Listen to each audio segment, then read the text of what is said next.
আল্লাহ তাআলা এখন যেখানে বাইতুল্লাহ আছে যেই মাটির উপরে ওই বরাবর একেবারে 7 তবক আসমানের উপরে আল্লাহ তাআলা আরেকটা ঘর বানিয়েছেন ইয়াকুত পাথর দিয়ে। ওটার নাম হচ্ছে বাইতুল মামুর। এই ঘরটা তওয়াফ করে ফেরেশতারা 7 তবক আসমানের উপরে এই বাইতুল মামুর আল্লাহ তাআলা বানিয়েছেন ফেরেশতাদের তওয়াফের জন্য। প্রতিদিন ফেরেশতারা তওয়াফ করে বাইতুল মামুর প্রদক্ষিণ করে।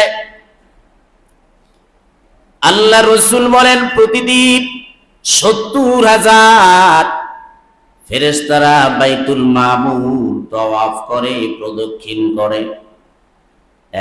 একবার বাইতুল মামুর প্রদক্ষিণ করার সুযোগ যেই ফেরেশতা পাবে কিয়ামত পর্যন্ত দ্বিতীয়বার ওই ফেরেশতার তওয়াফ করার সুযোগ পাবে না।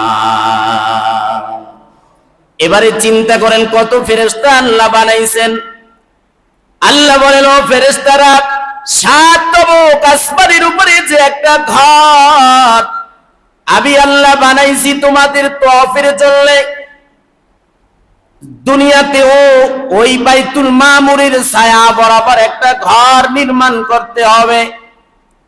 এক বর্ণনা আর এক বর্ণনায় এসেছে আল্লাহ তাআলা আদম আলাইহিস সালামকে দুনিয়াতে পাঠানোর পরে আল্লাহ তাআলা আদম আলাইহিস সালামকে বললেন আপনি আমার ঘর জিয়ারত করেন, তওয়াফ করেন। আদম আলাইহিস সালাম বলেন আপনার ঘর কোথায় আমি কিভাবে জানবো? আল্লাহ তাআলা ফেরেশতাদেরকে দিয়া বাইতুল মামুর 7 তবক আসমান থেকে জমিনে যেইখানে বাইতুল্লাহ এখন স্থাপিত আছে ওই জায়গায় তো বাইতুল্লাহ ছিল না, ওখানে বাইতুল মামুরকে 7 তবক আসমান থেকে এনে স্থাপিত করলেন। আদম আলাইহিস সালামকে বললেন বাইতুল মামুর আপনি তওয়াফ করেন। এই যে শ্রীলঙ্কায় তাকে পাঠানো হয়েছিল জান্নাত থেকে, আর হাওয়া আলাইহিস সালামকে জেদ্দায় প্রেরণ করা হয়েছিল। পরিচয় লাভ হয়েছে আরাফার ময়দানে। এই জায়গায় হজ্জে বাইতুল্লাহ যারা আদায় করবে 9 জিলহজ আরাফার দিনে সব হাজী সাহেবদের আরাফার ময়দানে অবস্থান করা ফরজ করে আল্লাহ দিয়েছেন। ওখানে অবস্থান না করলে কোনো হাজির হজ আল্লাহ কবুল করবেন না, ফরজ করে দিয়েছেন। আল্লাহ আদমকে বললেন আপনি বাইতুল মামুর তওয়াফ করেন। বাইতুল মামুর বর্তমান কাবার স্থানে স্থাপিত করা হলো। মরমর ইয়াকুত পাথর দ্বারা নির্মিত বাইতুল মামুর 2টা দরওয়াজা, পূর্ব দিকে একটা পশ্চিম দিকে আর একটা, 2টা দরওয়াজা বিশিষ্ট বাইতুল মামুর ঘর আল্লাহ দুনিয়াতে পাঠায় দিলেন। আদম আলাইহিস সালাম তওয়াফ করলেন, আদম আলাইহিস সালাম চলে গেলেন। এর বহু পরে আরেকজন নবী দুনিয়াতে আসলেন, তার নাম নূহ আলাইহিস সালাম।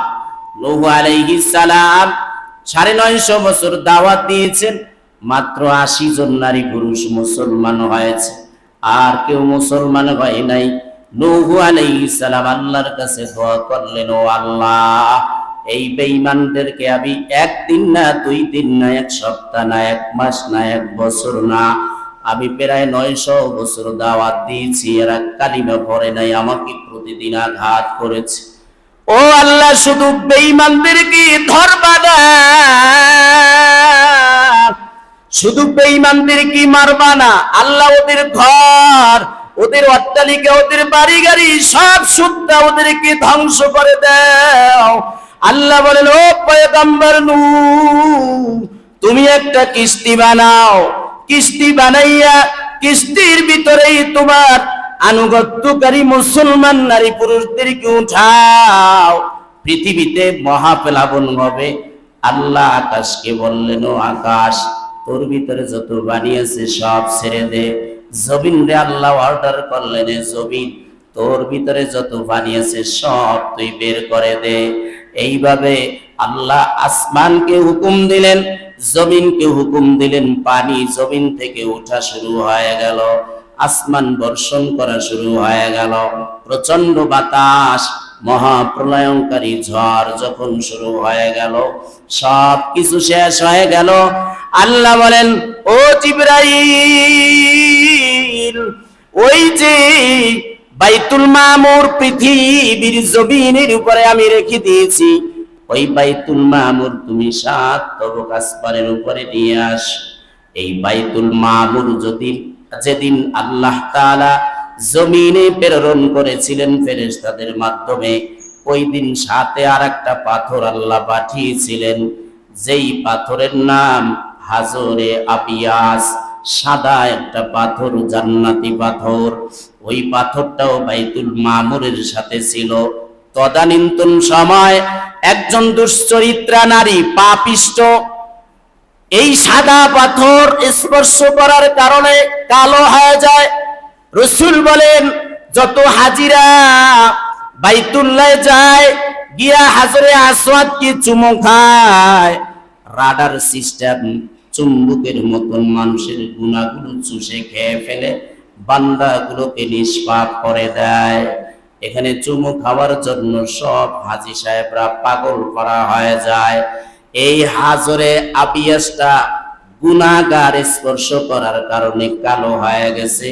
পরবর্তীতে এটার নাম হয়ে গেছে হাজরে আসওয়াদ। কালো পাথর ছিল সাদা, মানুষের কারণে এটা কালো হয়ে গেছে। আল্লাহ বলেন, জিবরাইল, তুমি বাইতুল মামুর তুমি 7 আসমানের উপরে নিয়ে আসো। আর এই যে হাজরে আসওয়াদ যে পাথর আছে, এটা তোমার জিম্মায় আমি রাখলাম। জাবালে কুবাইস নামক একটা পাহাড় আছে, ওই পাহাড়ের ভিতরে জিবরাইল আলাইহিস সালাম এই পাথরটা গচ্ছিত করে রাখলেন। নূহ আলাইহিস সালামের কিস্তি ঘুরতে ঘুরতে, পানির ভিতরে ঘুরতে ঘুরতে এই বাইতুল মামুরের কাছে চলে আসে। এখানে এসে প্রদক্ষিণ করে 7টা চক্কর লাগায় তার কিস্তি। এরপরে উঠায় নেওয়া যায় এক বর্ণনা। দ্বিতীয় বর্ণনায় আদম আলাইহিস সালামের সৃষ্টির বহু আগে, প্রায় 2000 বছর আগে আল্লাহ তাআলা ফেরেশতাদেরকে বললেন, ও ফেরেশতারা, এই যে 7 তবক আসমানে বাইতুল মামুর তোমাদের জন্য আমি বানিয়েছি, তোমরা এখানে প্রদক্ষিণ করো, চক্কর লাগাও, এর ছায়া বরাবর জমিনে একটা বাইতুল্লাহ বানাও। আল্লাহ ফেরেশতা দিয়া 7 তবক আসমানের উপরে বাইতুল মামুর যে আছে, এর ছায়া বরাবর বর্তমানে যেখানে বাইতুল্লাহ আছে, এখানে বাইতুল্লাহ আল্লাহ তাআলা ফেরেশতা দিয়া সৃষ্টি করলেন। নূহ আলাইহিস সালামের কিস্তি 7 চক্কর লাগানোর পর এবারে আল্লাহ তাআলা বাইতুল্লাহকে 7 তবক আসমানের উপরে উঠায় নিয়েছেন, এক বর্ণনা। দ্বিতীয় বর্ণনা এসেছে বাইতুল্লাহ ধ্বংস হয়ে গেছে, হাজরে আসওয়াদ জিবরাইলের মাধ্যমে আল্লাহ সংরক্ষিত করেছেন। এমন কোন নবী নাই, পৃথিবীতে আসে নাই, আসছে আর বাইতুল্লাহ তওয়াফ করেন নাই, এমনটা হয় নাই। আদম নবী বাইতুল্লাহ তওয়াফ করেছেন, নূহ আলাইহিস সালাম বাইতুল্লাহ তওয়াফ করেছেন, মূসা আলাইহিস সালাম বাইতুল্লাহ তওয়াফ করেছেন, ঈসা আলাইহিস সালাম বাইতুল্লাহ তওয়াফ করেছেন। আদম আলাইহিস সালাম থেকে নিয়ে সব পয়গম্বর থেকে নিয়ে সব নবীরা বাইতুল্লাহ তওয়াফ করে এটাই শিক্ষা দিয়েছেন, পৃথিবীতে যারা আসবা, যদি জান্নাতে যেতে চাও, বাইতুল্লাহর দিকে ফিরতে হবে, বাইতুল্লাহকে মহব্বত করতে হবে, বাইতুল্লাহর কাছে যেতে হবে। বাইতুল্লাহকে অন্তর দিয়ে মহব্বত করতে যদি পারো, সব নবীদের স্থান যেহেতু জান্নাতে, যারা প্রদক্ষিণ করবে আর চক্কর লাগাবে বাইতুল্লাহ, তাদেরও স্থান আল্লাহ দিয়ে দিবেন জান্নাতে। এই বাইতুল্লাহ ধ্বংস হয়ে যাবার পর সব নবীরা কিন্তু বাইতুল্লাহ তওয়াফ করেছেন। ইব্রাহিম আলাইহিস সালাম তওয়াফ করেছেন, তবে ইব্রাহিম আলাইহিস সালামকে আল্লাহ তাআলা আলাদাভাবে অর্ডার দিলেন, ও পয়গম্বর ইব্রাহিম, তুমি বাইতুল্লাহ তওয়াফ করবা, তবে আমার ঘরটা আগে তুমি বানাও। এই ঘরের অস্তিত্ব নাই। ইব্রাহিম আলাইহিস সালাম বললেন, বাইতুল্লাহ কোন জায়গায় বানাবো, এই নিশানা তো আমার জানা নাই। এরও বহু আগে আল্লাহ তাআলা ইব্রাহিম আলাইহিস সালামকে অর্ডার করলেন, তোমার যে দুই বিবি আছে সারা আর হাজেরা, এই দুই বিবির মধ্য থেকে হাজেরা আর তার সন্তান ইসমাইলকে নির্বাচন দিতে হবে। মহা পরীক্ষা, পরীক্ষায় যদি উত্তীর্ণ হতে পারেন তাইলে আমি আল্লাহ আপনার জন্য রিজার্ভ রাখবো জান্নাত, আর আমি আল্লাহ আপনার উপরে খুশি হয়ে যাব। ইব্রাহিম আলাইহিস সালাম ঈমানের পরীক্ষা দিতে গিয়ে দুই স্ত্রীর মধ্য থেকে হাজেরা আর তার সন্তান দুইজনকে নির্বাসন দেওয়ার জন্য সিরিয়া থেকে রওনা হলেন। হাঁটতে হাঁটতে হাঁটতে হাঁটতে কোন জায়গায় নির্বাসন দিবেন? আল্লাহ বলেন, যান ওই মক্কার কাছে যান, সিরিয়া থেকে বর্তমানে ফিলিস্তিন, এখান থেকে হাঁটতে হাঁটতে হাঁটতে হাঁটতে ওই বাইতুল্লাহ রাঙ্গিনায় জঙ্গলের কিনারায় নিম্ন জায়গায় একটা গাছ, গাছের নিকটে আপনি আপনার স্ত্রীকে নির্বাসন দেন। হাজেরার শিশু বাচ্চা ইসমাইল এখনো দুধ ছাড়ে নাই, মায়ের বুকের দুধ খেয়ে তিনি জীবন যাপন করতেছেন। এই ছোট ছোট শিশু বাচ্চা ইসমাইল সহ তার স্ত্রীকে নিয়ে ওখানে রেখে তিনি চলে আসতেছেন। স্ত্রী হাজেরা পিছন থেকে আওয়াজ দিলেন, ও স্বামী আমার, আপনি আমাকে এমন জায়গায় কেন রেখে যাইতেছেন যেখানে কোনো মানুষ নাই? উপরে আকাশ আর রৌদ্র, নিচে সারি রাশি রাশি বালি আর কঙ্কর পাথর শুধু, আর আশেপাশে জঙ্গল আর পাহাড়, আর তো কিছু নাই। এখানে কোনো মানুষ নাই, কোনো খাবারের কোনো ব্যবস্থা নাই, কোনো ফলের গাছ নাই, কোনো খাবারের আয়োজন নাই। ও পয়গম্বর ইব্রাহিম, আপনি এখানে কেন আমাদেরকে রেখে যাইতেছেন? আমাদের জন্য কি আপনার কোনো মায়া নাই? কে বলছে মায়া নাই? ইব্রাহিম নবী বলেন, ৮০ বছর বয়সে আমি ইসমাইলকে পেয়েছি। এত বছর ওয়েট করার পরে আল্লাহ আমাকে সন্তান দিয়েছেন। কত দোয়া করেছি, রব্বি হাবলি মিনাস সলিহিন, ও আল্লাহ একটা নেককার সন্তান দাও। আল্লাহ বলেন, যা তোমাকে একটা নেককার সন্তান দিলাম। এত চাওয়ার পরে আল্লাহ সন্তান দিল। এই সন্তানরা এখন আবার নির্বাসন দেওয়ার জন্য পরীক্ষায় ফেলে দিলেন। সন্তান আর স্ত্রীকে রেখে যখন আসতেছেন, বারবার পিছন থেকে স্ত্রী আওয়াজ দিতেছেন, ও স্বামী আমার, কি অফরাত আমাদেরকে এখানে কেন রেখে যাইতেছেন? বারবার জিজ্ঞাসা করার পরে পয়গম্বর ইব্রাহিম কোনো জবাব দেন না। তিনি হাঁটতেছেন, হাঁটতে হাঁটতে কিছু দূর গেলেন, পিছনে স্ত্রী ডাকতেছেন আর বারবার বলতেছেন, কেন রেখে যাইতেছেন? কোনো মায়া নাই, কোনো জবাব নাই পয়গম্বর ইব্রাহিম নবীর পক্ষ থেকে। এবারে হাজেরা বুঝে ফেলছেন, না, আমার স্বামী তো এমন না, আমার স্বামী তো আল্লাহর পক্ষ থেকে পয়গম্বর। এমন স্বামী আমার, যেই স্বামী আমাকে এখানে রেখে যাবে, এটা তো হতে পারে না। ও স্বামী আমার, আপনি কি আল্লাহর ইশারায় এখানে রেখে যাইতেছেন? ইব্রাহিম নবী ঘাড় ঘুরাইয়া বলেন, হ্যাঁ, রবের আদেশ পালনার্থে এখানে রেখে যাইতেছি। হাজেরা বলেন, কোনো টেনশন নাই, কোনো চিন্তা নাই। আল্লাহ যদি খুশি থাকেন এখানে রেখে যাওয়ার ব্যাপারে, আমি হাজেরাকে আল্লাহ তাআলা পরিত্যাগ করবেন না।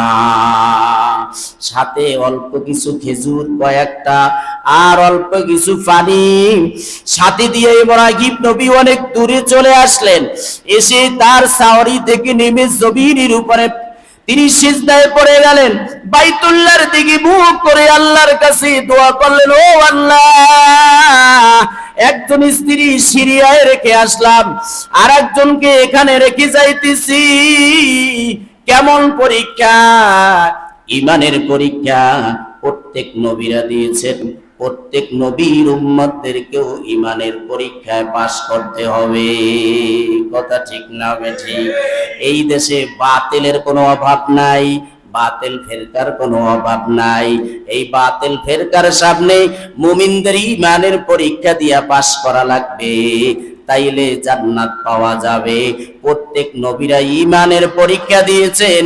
ইব্রাহিম নবী দোয়া করেন, ও আল্লাহ, এদেরকে এমন একটা জায়গার মধ্যে রেখে আসছি, ও আল্লাহ তুমি তো জানো আকাশ থেকে রৌদ্রের তাপ, নিচে রাশি রাশি বালু আর কঙ্কর, চতুর্পাশে জঙ্গল আর পাহাড় পর্বত ছাড়া তো কোনো কিছুই নাই, মানুষ নাই।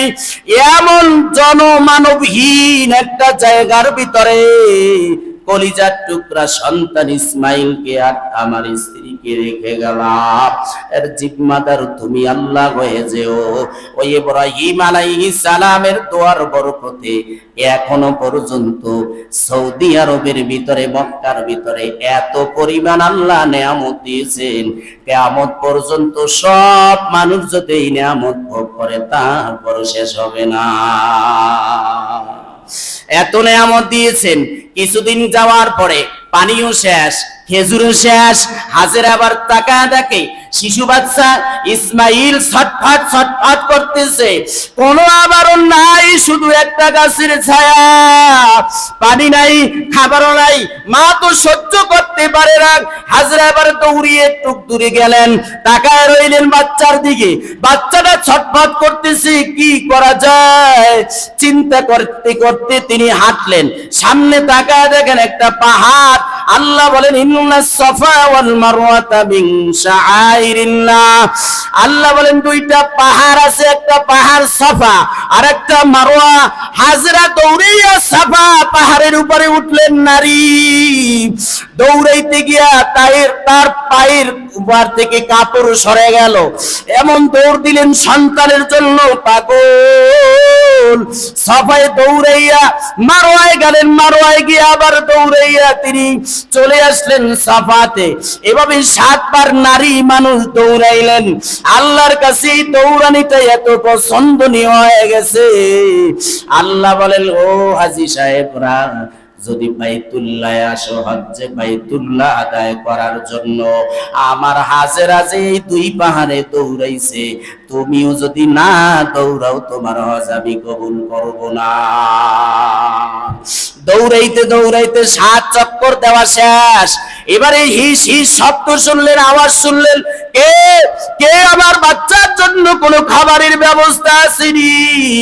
আওয়াজ দাও। কে আওয়াজ দিল? এবারে কান খাড়া করলেন, কে আওয়াজ দিল? বারবার তিনি খেয়াল করতেছেন, আবার তাকায় দেখতেছেন সন্তানের অবস্থা কি। এবারে তাকায় দেখেন সন্তানের পায়ের কাছে আগে থেকেই জমজমের কূপ ওখানে ছিল, কিন্তু জমজমের কূপটা নিচে ছিল। একজন ফেরেশতা জিবরাইল এসে বালু সরায়া দিলেন, পানির ফোয়ারা জারি হয়ে গেল, জমজমের কূপের আবিষ্কার হয়ে গেল। হাজেরা দৌড়াইয়া সেখানে চলে গেলেন। এবারে চতুর্পাশ দিয়া বাঁধ দিলেন যাতে পানি না ছড়ায় যায়। পানি উঠতেছে, বারবার খালি পানি উঠতেছে। হাজেরা চতুর্দিক থেকে বাঁধ দিলেন। পয়গম্বর বলেন, হাজেরার উপরে আল্লাহর পক্ষ থেকে রহমত বর্ষিত হোক। উনি যদি ওই জমজমের কূপের চতুর্পাশে বাঁধ না দিতেন, জমজমের কূপের পানি যে আল্লাহ তাআলার বরকতি পানি যে ফোয়ারা জারি হয়ে গেছে, এই পানি যদি উনি বাদ না দিয়ে আটকাইতেন, সারা পৃথিবী জমজমের পানি সয়লাভ হয়ে যেত। কেমন বরকতি পানি! ওই থেকে নিয়ে আজও পর্যন্ত একজন না, 2 জন না, 1 লক্ষ না, কোটি না, বিলিয়ন ট্রিলিয়নের উপরে কোটি কোটি বিলিয়ন ট্রিলিয়ন মানুষ কোটি কোটি পানির গ্যালন পানি খায়, পান করে সারা পৃথিবীতে সাপ্লাই হয়। আজও পর্যন্ত কোনো নিউজ হয় নাই যে জমজমের পানি আজ সকালবেলা পাওয়া যায় না। হইছে নাকি? আজও পর্যন্ত হয় নাই। বরকতি পানি, কেমন বরকতি পানি! আপনি যেই নিয়তে এই পানি খাইবেন, আল্লাহ সেই নিয়ত পূরণ করে দিবেন। কোন অসুস্থ রোগী যদি এই পানি বারবার পান করে সুস্থ আল্লাহ করে দেন।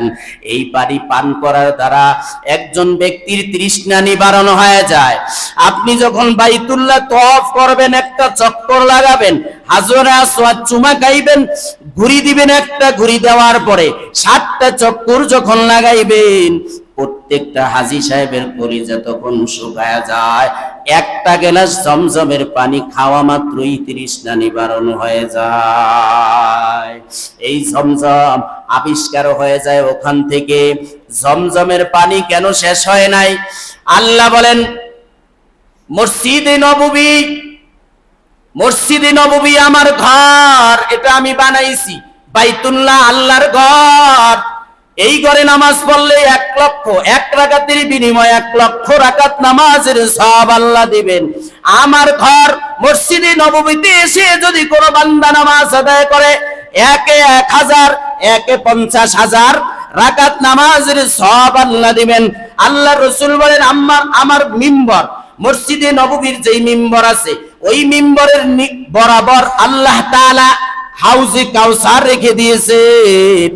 জান্নাতের ভিতরে যে একটা আল্লাহ তাআলা হাউজে কাউসার দিবেন, আল্লাহ রাসূল বলেন, এই হাউজে কাউসারের তলার সাথে জমজমের কুফির তলার সাথে এক সংযোগ রয়েছে, যার কারণে আজ পর্যন্ত 1 মুহূর্তের জন্য জমজমের পানি কমে না।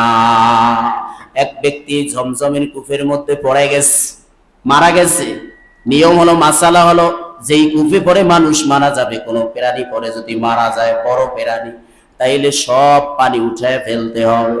ব্যক্তিরে উঠাইছে, মানুষটারে উঠাইছে, এবারে জমজমের কূপ পরিষ্কার করার জন্য পানি তোলা শুরু করছে। পানি তুলতে একটা পর্যায়ে দেখে, কিরে পানি যত তুলে কিন্তু পানি কমে না, ব্যাপারটা কি? এবারে তাকায় দেখি নিচের থেকে পানির ফোয়ারা জারি, পানি উঠতেছে, পানি কমে না। যেমন আমাদের দেশের ভিতরে দেখবেন পুকুর শেষ করা শেষ, শুকায় গেছে, মাছ ধরাও শেষ, এরপরে দেখবেন কাদার ভিতর থেকে পানি উঠে, দেখেন নাই? ঠিক তেমনি ভাবে জমজমের কূপের নিচ থেকে ওইভাবে পানির ফোয়ারা জারি, যার কারণে আজও পর্যন্ত পানি কমে না। রাসূল বলেন, হাউজে কাউসারের ওই কূপের সাথে জমজমের কূপের সংযোগ থাকার কারণে পৃথিবীর সব মানুষ যদি পানি খেয়ে সাবান করতে চায়, তারপরও সাবান করতে পারবে না। কিছুদিন পর ইব্রাহিম আলাইহিস সালাম সেখানে যায় সন্তানকে দেখার জন্যে। ওখানে একটা জাতি জুরহাম নামক এক গোত্র, ওরা কাফেলা, ওখান থেকে যাওয়ার সময় দেখে এখানে বসতি, একজন নারী তার সন্তানকে নিয়ে বসবাস করতেছে, পানির ব্যবস্থাও আছে। তারা বলল, তাহলে আমরাও এখানে বসবাস করি। শুরু হয়ে গেল, এবারে এলাকা মহল্লা হয়ে গেল। ওই জুরহাম গোত্র থেকে একজন নারীকে বিয়ে করেছেন ইসমাইল আলাইহিস সালাম। ইসমাইল বড় হয়ে গেছে। একদিন আল্লাহ তাআলা বলেন, আমার বাইতুল্লাহ তুমি তওয়াফ করো। কই কিভাবে, কোথায় তোমার বাইতুল্লাহ? ইব্রাহিম আলাইহিস সালামকে আল্লাহ তাআলা বিভিন্ন আকারে, এক বর্ণনা এসেছে জিবরাইলের মাধ্যমে কাবার যেই জায়গাটা আছে ওই জায়গাটা দেখায় দিয়েছেন। আর এক বর্ণনা এসেছে মেঘ, এক খণ্ড মেঘকে বলেছেন চলতে, মেঘ চলতেছে। ইব্রাহিম নবীকে বলছেন, আপনি মেঘের ছায়ায় ছায়ায় চলতে থাকেন, যেখানে গিয়া মেঘ স্থির হয়ে যাবে, ছায়া যেখানে স্থির হয়ে যাবে, ওইখানে মনে করবেন বাইতুল্লাহর ভিত্তি আছে। তো বাইতুল্লাহর আঙ্গিনায় যখন গেছেন, গিয়া ইসমাইল আলাইহিস সালামকে বললেন, ও ইসমাইল, আল্লাহ তাআলা অর্ডার করেছেন বাইতুল্লাহ নির্মাণ করার জন্য, তুমি আসো, আমরা দুইজনে মিলে বাইতুল্লাহ নির্মাণ করি।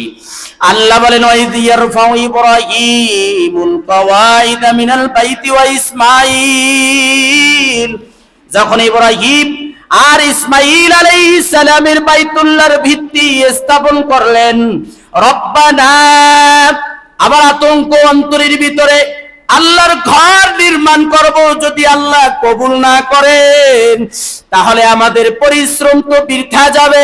ইব্রাহিম আর ইসমাইল আলাইহিস সালাম কাবার আঙ্গিনায় এসে বাইতুল্লাহ স্থাপন করবেন। ভালো কাজ, ভালো কাজের আগে আমরা দোয়া পড়ি, কথা ঠিক না ঠিক?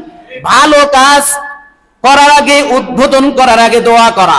তো ইব্রাহিম আলাইহিস সালাম বলেন, রব্বানা তাকাব্বাল মিন্না ইন্নাকা আনতাস সামিউল আলিম। বাইতুল্লাহর কাজ করবে, এর আগে দোয়া করতেছেন, রব্বানা, হে আমাদের রব, তাকাব্বাল, কবুল করেন, মিন্না, আমাদের পক্ষ থেকে। এই যে ঘর আপনি বানানোর অর্ডার করলেন, এই ঘর আমাদের পক্ষ থেকে আপনি কবুল করে নেন। ইন্নাকা আনতাস সামিউল আলিম, আপনি কি সর্বশ্রোতার, সর্বজ্ঞানী, আপনি আমাদের পক্ষ থেকে ঘর কবুল করে নেন। এবারে ইসমাইল আলাইহিস সালামকে অর্ডার করলেন, যাও পাথর নিয়ে আসো, যোগালির কাজ করো তুমি, আমি এখানে দাঁড়িয়ে দাঁড়িয়ে বাইতুল্লাহ নির্মাণ করব।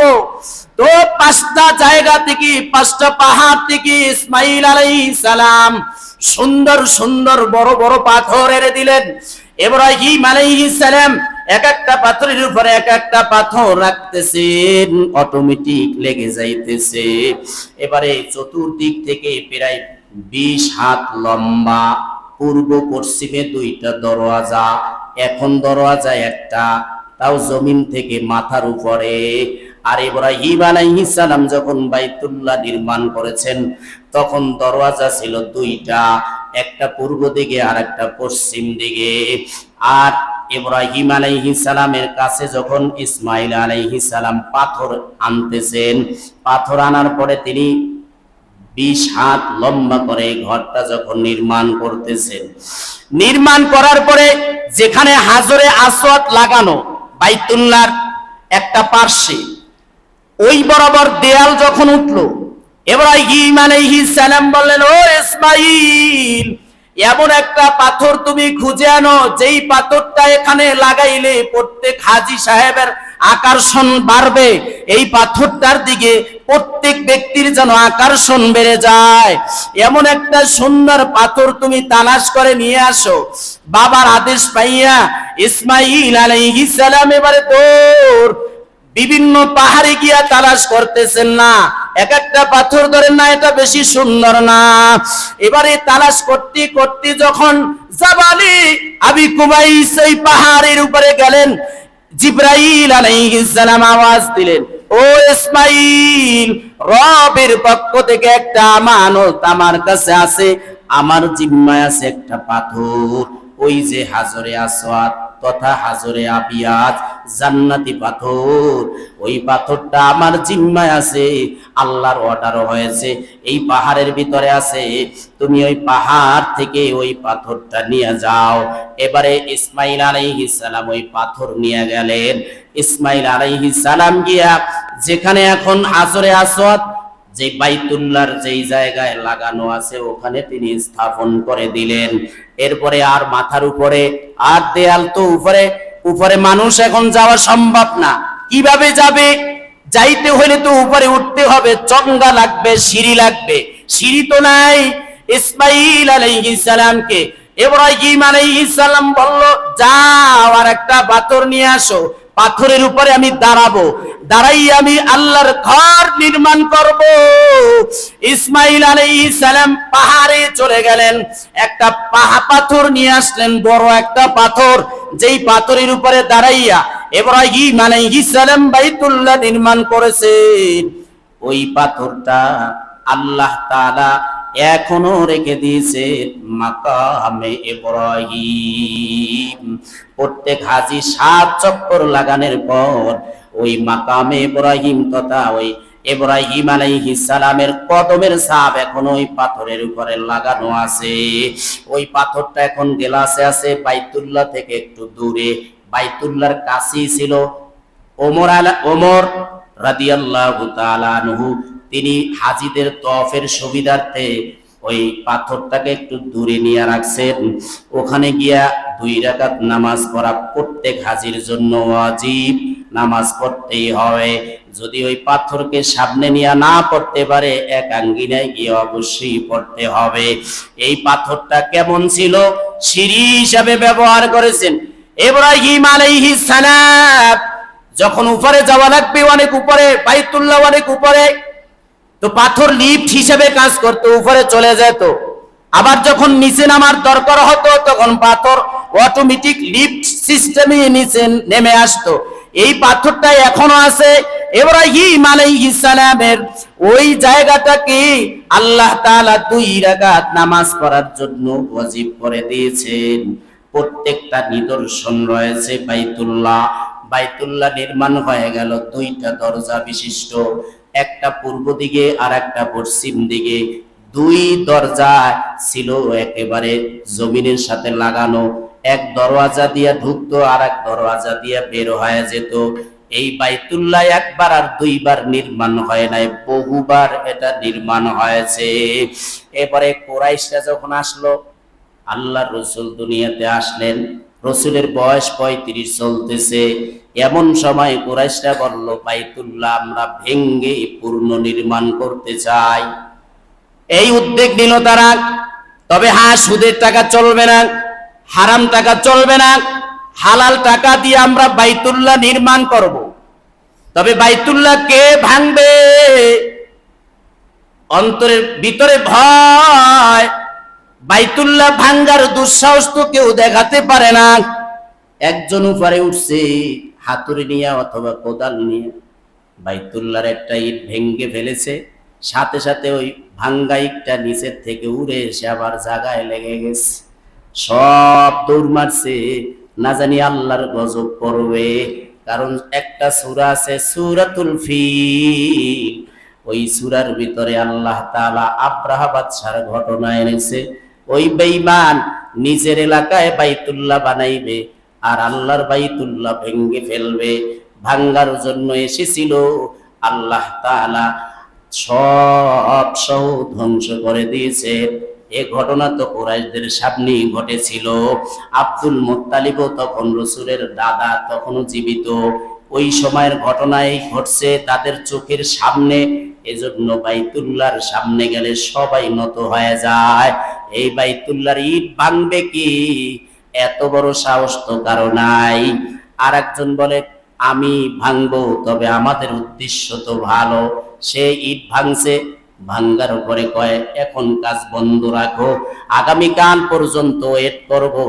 আল্লাহর গজব যদি তোরে ধরে তাইলে আমরা বাইতুল্লাহর কাছেও যাব না। আর যদি দেখি না তোমারে গজবে ধরে নাই, তাইলে কালকের দিন থেকে আমরা কাজ শুরু করব। এই বাইতুল্লাহ কুরাইশরা নির্মাণ করতে গিয়া যে টাকা জমা হয়েছিল, ওই টাকা দিয়া বাইতুল্লাহ নির্মাণ করতে গিয়া এই যে হাতিমে কাবার একটা অংশ, কাবার ভিতরের অংশটাই বাহিরে রয়ে গেছে, টাকার অভাবে করতে পারে নাই। দরওয়াজা 2টা ছিল, কয়েকটা রাত, তবে একবারে নিচে না, অনেক উপরে, যে কেউই ঢুকতে পারবে না। ওই সিস্টেমে বাইতুল্লাহ তারা বানাইছে। রসুলের উপরে 5 বছর পরে যখন নবুয়াত পেয়ে যান, আল্লাহ রসুল আম্মা জানা আয়েশার কাছে বলেছিলেন, আমার মনে চায় ইব্রাহিম নবী আর ইসমাইল যেই ভিত্তির উপরে কাবা তৈরি করে গিয়েছিলেন, আমার মনে চাই 2 দরওয়াজা বিশিষ্ট বাইতুল্লাহ আবার নির্মাণ করি। কিন্তু আয়েশা, তোমার জাতি, তোমার বংশ, এরা আমাকে খারাপ মনে করবে, এজন্য আমি এটা করতে যাই নাই। কিন্তু পরবর্তীতে তার একজন সাহাবী আব্দুল্লাহ ইবনে জুবায়ের, আবু বকরের ছেলে, তিনি যখন ক্ষমতায় পেয়েছিলেন মক্কার, তখন বাইতুল্লাহ ভেঙ্গে, কুরাইশদের ভিত্তি ভেঙ্গে ইসমাইল আলাইহিস সালামের ভিত্তির উপরে আবার বাইতুল্লাহ নির্মাণ করে। এই আব্দুল্লাহ ইবনে জুবায়েরকে হত্যা করে আপনার একজন সাহাবী, ইনিও ভালো মানুষ ছিল, তিনি তাকে হত্যা করে হাজ্জাজ বিন ইউসুফ। এ হত্যা কইরা কয় বাইতুল্লাহ এইভাবে তুই বানাইছো না, এই বাইতুল্লাহ এভাবে রাখা যাবে না। এই হাজ্জাজ বিন ইউসুফ আবার কুরাইশদের সিস্টেমে বাইতুল্লাহ এভাবে আবার তিনি তৈরি করেন। হাতিমকে আবার বাহিরে রাখেন, একটা দরওয়াজা রাখেন। এখন যেই সিস্টেমে আছে, এইভাবে 13 বার বাইতুল্লাহ ভাঙ্গা হয়, আবার করা হয়। এইভাবে যদি যে ক্ষমতায় আসে সেই যদি বাইতুল্লাহ ভাঙ্গে আর করে, তাহলে বাইতুল্লাহর মর্যাদা ঠিক থাকবে না। তদানীন্তন সময় ইমাম মালিক ফতোয়া দিয়া দেয়, যেই ক্ষমতায় আসুক না কেন বাইতুল্লাহর ভাঙ্গা চলবে না, বাইতুল্লাহ এভাবেই থাকবে। আল্লাহ তাআলার মর্জি হয়তো এটাই যে কুরাইশরা চেয়েছে সবাই যাতে বাইতুল্লাহ ঢুকে নামাজ আদায় করতে না পারে, এজন্য দরজা মাথার উপরে রেখেছে। আল্লাহ তাআলা হয়তো চেয়েছেন এটাই যে বাইতুল্লাহ এই অবস্থায় থাকবে আর হাতিমে কাবাটা বাইরে থাকবে। যারা বাইতুল্লাহ ঢুকতে পারবে না তারা যাতে বাইতুল্লাহর অংশ হাতিমে কাবার ভিতরে নামাজ পড়ে বাইতুল্লাহর ভিতরে নামাজ পড়ার মর্যাদা পেয়ে যায়।